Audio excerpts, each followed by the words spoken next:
Another day, another vlog. Thank you Lord for this day. Yung lulutuin nga pala natin ngayong araw, gamot daw to sa may mga diabetes.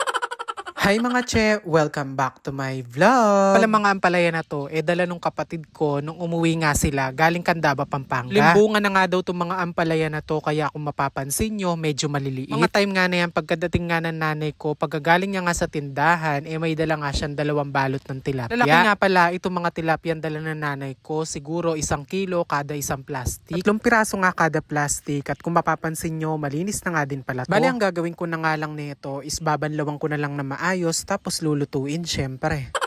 Na-try ko pa talagang i-revive itong mga tilapia, kaya lang dead on arrival na.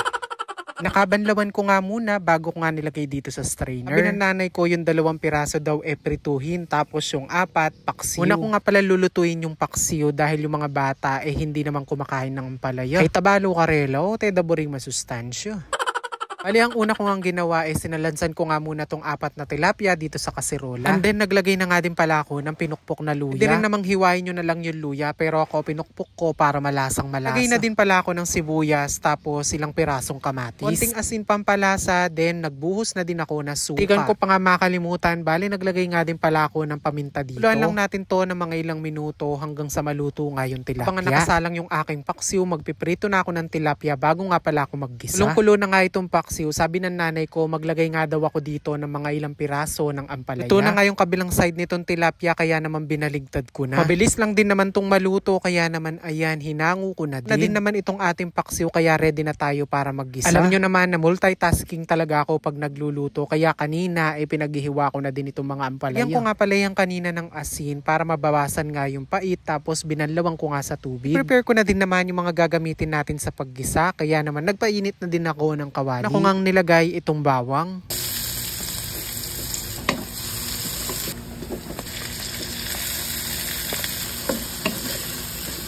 Kapag nadurog na nga natin na maayos yung ating kamatis at kapag ganyan na yung itsura, pwede na nating ilagay itong ating pangsahog. Natirang pritong isda nga pala to kagabi, at yan na nga lang yung pinansahog ko para hindi na bumili.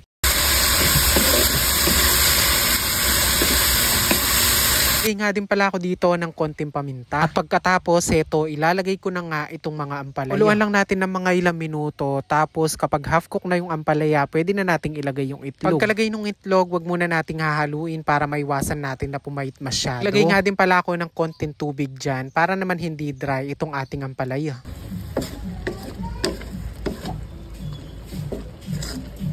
Trust me mga chiko, hindi papait yung ampalaya nyo, basta masaya lang kayo kapag nagluluto tayo. Kaya nung malungkot ka, ay rugo, mag-noodles na ka pa. Ito nga yung ulam na hindi ko may pagpapalit sa liempo. Puwera na lang kung crispy pata. Charis.